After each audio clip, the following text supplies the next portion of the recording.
আজ আমরা একটা দারুণ জিনিস নিয়ে কথা বলবো কি করে একটা চ্যাম্পিয়ন মেশিন লার্নিং মডেল বানানো যায়। চলুন একদম ডাইভ দেওয়া যাক। আচ্ছা, একটা কথা ভাবুন তো, একটা চ্যাম্পিয়ন ক্রিকেট টিম কি করে যেতে? একজন স্টার প্লেয়ারের জোরে, নাকি পুরো দলটা যখন একসাথে ভালো খেলে তখন? এই প্রশ্নটা কিন্তু খুব জরুরি, কারণ আমাদের আজকের আলোচনার মেশিন লার্নিং মডেল বানানোর আসল খেলাটা এখানেই লুকিয়ে আছে। তো চলুন প্রথমে একজন কোচের জুতোয় পা গলানো যাক। একজন কোচ কি করেন?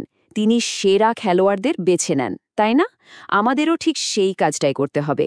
তবে খেলোয়াড়দের বদলে আমাদের বেছে নিতে হবে সেরা মডেল। আর এই পুরো প্রসেসটাকেই বলে মডেল ইভ্যালুয়েশন বা মডেল মূল্যায়ন। এই স্লাইডটা দেখো, ব্যাপারটা খুব সহজে বোঝা যাবে। একদিকে নেট প্র্যাকটিস, আরেকদিকে ফাইনাল ম্যাচ। নেট প্র্যাকটিসটা হলো আমাদের ট্রেনিং এরর, আমাদের মডেলটা চেনা ডেটার ওপর প্র্যাকটিসের সময় কেমন খেলছে। আর ফাইনাল ম্যাচটা হলো টেস্ট এরর, আসল ম্যাচের চাপে নতুন অজানা ডেটার ওপর কেমন পারফর্ম করছে। এখন নেট প্র্যাকটিসে ভালো খেলা তো দরকার, কিন্তু আসল জয় পরাজয় তো ফাইনাল ম্যাচেই ঠিক হয়, তাই না? ঠিক সেভাবে আমাদের আসল লক্ষ্য হল টেস্ট এরর কমানো। মেশিন লার্নিংয়ের জগতে একটা কমন সমস্যা হলো হাই বায়াস, বা যাকে আমরা বলি আন্ডারফিটিং। ধরুন একজন ব্যাটসম্যান আছে যে শুধু একটাই শট খেলতে জানে, ধরুন শুধু কভার ড্রাইভ। তাহলে কি হবে? বোলাররা খুব সহজেই ওর খেলা ধরে ফেলবে আর ও বারবার আউট হবে। আমাদের মডেলটাও যখন খুব বেশি সিম্পল হয়ে যায়, তখন ঠিক এটাই হয়। ও ডেটার আসল প্যাটার্নটা শিখতেই পারে না, আর খালি ভুল করতে থাকে। এর ঠিক উল্টো দিকের সমস্যাটা হলো হাই ভেরিয়েন্স বা ওভারফিটিং। এবার ভাবুন এমন একজন প্লেয়ারের কথা যে নেটে প্র্যাকটিসের সময় একেবারে ঝড় তুলে দেয়, সেঞ্চুরির পর সেঞ্চুরি, কিন্তু আসল ম্যাচে নামলেই 0 রানে আউট। কেন? কারণ ও নেটের চেনা পরিবেশটা একেবারে মুখস্থ করে ফেলেছে, নতুন পরিস্থিতির সঙ্গে মানিয়ে নিতে পারছে না। আমাদের মডেল যখন খুব বেশি জটিল বা কমপ্লেক্স হয়ে যায়, তখন ও ঠিক এই কাজটাই করে। ট্রেনিং ডেটাটা একেবারে মুখস্থ করে ফেলে, কিন্তু নতুন ডেটা দেখলেই আর কাজ করতে পারে না। তাহলে উপায়টা কি? একদিকে খুব সিম্পল মডেল, আরেকদিকে খুব কমপ্লেক্স মডেল। আসল খেলাটা হলো এই বায়াস আর ভেরিয়েন্সের মধ্যে একটা পারফেক্ট ব্যালেন্স খুঁজে বের করা। এই গ্রাফটা দেখুন, এটাই সেই বিখ্যাত বায়াস ভেরিয়েন্স ট্রেড অফ। আমাদের এমন একটা সুইট স্পট খুঁজে বের করতে হবে যেখানে মডেলটা না খুব বেশি সিম্পল, না খুব বেশি কমপ্লেক্স। আমাদের লক্ষ্য হলো টেস্ট এররকে ওই গ্রাফের সবচেয়ে নিচু পয়েন্টটায় নিয়ে আসা। মডেলের মোট ভুলটাকে মনে রাখার একটা সহজ ফর্মুলা আছে। মডেলের এরর ইকুয়ালস টু বায়াসের square plus variance plus noise. আচ্ছা, নয়েজটা কি? ওটা হলো ডেটার মধ্যে থাকা কিছু র্যান্ডম গণ্ডগোল, যা আমরা কন্ট্রোল করতে পারি না। তাই আমাদের ফোকাস করতে হবে শুধু বায়াস আর ভেরিয়েন্সকে কন্ট্রোলে রাখার ওপর।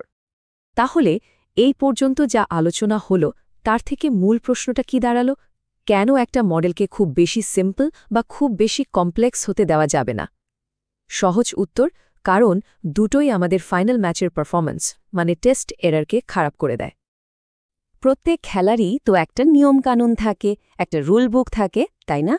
মেশিন লার্নিংয়েরও কিন্তু একটা রুল বুক আছে, আর একেই বলে স্ট্যাটিস্টিক্যাল লার্নিং থিওরি। এটা আমাদের সেই নিয়মগুলো শেখায় যা দিয়ে আমরা ডেটা থেকে সফলভাবে প্রেডিকশন করতে পারি। এই থিওরির একেবারে হার্টে আছে এই একটা equation, y = f of x plus epsilon. চলুন এটা একটু সহজ করে বুঝি। y হলো সেই জিনিসটা যা আমরা প্রেডিক্ট করতে চাই, যেমন একজন ব্যাটসম্যান কত রান করবে। x হলো ইনপুট, যেমন বোলারের স্পিড, পিচের অবস্থা ইত্যাদি। আমাদের আসল কাজ হলো ওই f of x ইনপুট আর আউটপুটের মধ্যেকার আসল সম্পর্কটা খুঁজে বের করা। আর ওই যে ছোট্ট এপসিলন দেখছেন, ওটা হলো নয়েজ। আমাদের কাজ হলো ওই নয়েজকে পাত্তা না দিয়ে আসল সম্পর্কটা খুঁজে বের করা। আচ্ছা, এতক্ষণ তো আমরা একজন খেলোয়াড়কে নিয়ে কথা বললাম, কিন্তু যদি একজন স্টার প্লেয়ার দিয়েও কাজ না হয়, তখন কি করতে হবে? ঠিক ধরেছেন, তখন একটা ড্রিম টিম বানাতে হবে। আর মেশিন লার্নিংয়ের দুনিয়ায় এই ড্রিম টিম বানানোর পদ্ধতিকেই বলে ensemble methods.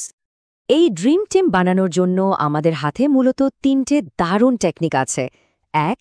Bagging, 2. Random forest, আর 3. বুস্টিং।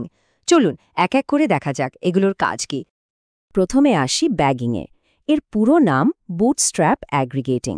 এখানে যা করা হয় তা হলো আমাদের যে মেইন ট্রেনিং ডেটাটা আছে সেখান থেকে র্যান্ডমলি অনেকগুলো ছোট ছোট স্যাম্পল নেওয়া হয়। এবার প্রত্যেকটা স্যাম্পলের উপর একটা করে আলাদা মডেলকে ট্রেন করানো হয়। শেষে যখন প্রেডিকশন করার সময় আসে তখন সব মডেলের রেজাল্টকে অ্যাভারেজ করে নেওয়া হয়। ব্যাপারটা অনেকটা এরকম, ধরুন 10 জন প্লেয়ারকে 10টা আলাদা আলাদা নেটে প্র্যাকটিস করানো হলো। তারপর ফাইনাল স্ট্র্যাটেজি বানানোর সময় 10 জনের মতামতই নেওয়া হলো। এতে কি হয়, ভুলের সম্ভাবনা অনেক কমে যায় আর ডিসিশনটা অনেক বেশি স্টেবল হয়। এবার আসি র্যান্ডম ফরেস্টে। এটা আসলে ব্যাগিংয়েরই একটা স্পেশাল ভার্সন, যেটা মূলত ডিসিশন ট্রি মডেলের জন্য ব্যবহার করা হয়।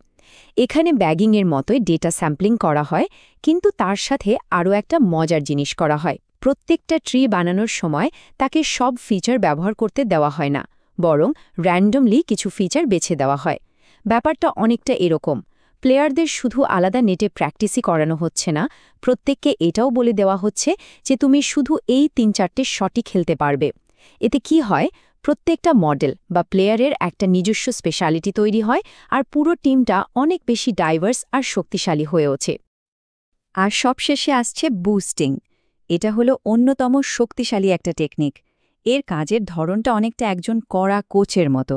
প্রথমে একটা সাধারণ দুর্বল মডেল বানানো হয়। সেই মডেলটা যে ভুলগুলো করে সেগুলোকে ভালো করে নোট করা হয়।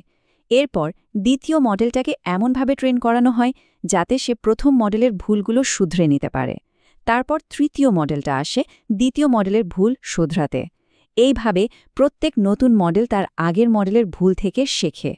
ঠিক যেমন একজন কোচ একের পর এক খেলোয়াড়কে তাদের দুর্বলতার উপর কাজ করিয়ে একটা আনবিটেবল টিম তৈরি করেন। এই টেবিলটা দেখলে পুরো ব্যাপারটা এক নজরে পরিষ্কার হয়ে যাবে। দেখুন, ব্যাগিং আর র্যান্ডম ফরেস্ট প্যারালালি কাজ করে, মানে একসাথে অনেকগুলো মডেল ট্রেন হয়। এদের মূল লক্ষ্য হল ভ্যারিয়েন্স কমানো, মানে আমাদের সেই খামখেয়ালি জিনিয়াস প্লেয়ারদের পারফরমেন্সকে স্টেবল করা। আর অন্যদিকে বুস্টিং ধাপে ধাপে, মানে সিকোয়েন্সিয়ালি কাজ করে। এর মূল লক্ষ্য হল বায়াস কমানো, মানে আমাদের সেই প্রেডিক্টেবল ব্যাটসম্যানকে নতুন নতুন শট শেখানো। তাহলে আবার সেই মূল প্রশ্নে ফেরা যাক, কেন একাধিক মডেলকে একটা টিমের মতো একসাথে জুড়ে দিলে প্রেডিকশনটা ভালো হয়? কারণ খুব সোজা, উইজডম অব দ্য ক্রাউড। 10 জনের বুদ্ধি সবসময় একজনের থেকে বেশি হয়, তাই না? তো আজকের খেলা প্রায় শেষ। চলুন এবার ফাইনাল স্কোর কার্ডটা একবার দেখে নিই, মানে আজকের আলোচনার মূল পয়েন্টগুলো একবার ছালিয়ে নেওয়া যাক। এক কথায় বললে মডেলের আসল পরীক্ষা হয় ফাইনাল ম্যাচে, মানে টেস্ট ডেটার ওপর, নেট প্র্যাকটিসে নয়। আমাদের লক্ষ্য হলো বায়াস আর ভেরিয়েন্সের মধ্যে একটা সঠিক ব্যালেন্স খুঁজে বের করা, মানে এমন প্লেয়ার খোঁজা যে খুব সিম্পলও নয় আবার খুব খামখেয়ালিও নয়। আর এই ব্যালেন্স আনার সেরা উপায় হলো একটা চ্যাম্পিয়ন টিম তৈরি করা, মানে এনসেম্বল মেথড ব্যবহার করা, যেখানে ব্যাগিং সবার স্ট্র্যাটেজিকে অ্যাভারেজ করে, র্যান্ডম ফরেস্ট টিমের ডাইভার্সিটি আনে, আর বুস্টিং একে অপরের ভুল থেকে শেখে। এই যে একটা টিম বানানোর কনসেপ্ট, এটা কিন্তু শুধু ক্রিকেট বা মেশিন লার্নিংয়ের জন্য নয়। আজকের দিনের প্রায় সমস্ত হাইটেক সিস্টেম, ভাবুন নেটফ্লিক্সের রেকমেন্ডেশন বা ব্যাংকের ফ্রড ডিটেকশন সিস্টেমের কথা, এগুলো কোনো একটা ম্যাজিক অ্যালগোরিদম দিয়ে চলে না। এগুলোর পেছনে আছে অনেকগুলো মডেলের একটা শক্তিশালী টিম, যারা একসাথে কাজ করে একটা সেরা রেজাল্ট দেয়। সুতরাং এই টিম বিল্ডিং মেন্টালিটিটা আয়ত্ত করতে পারাটাই কিন্তু ফিউচার টেকনোলজিতে কাজ করার টিকিট।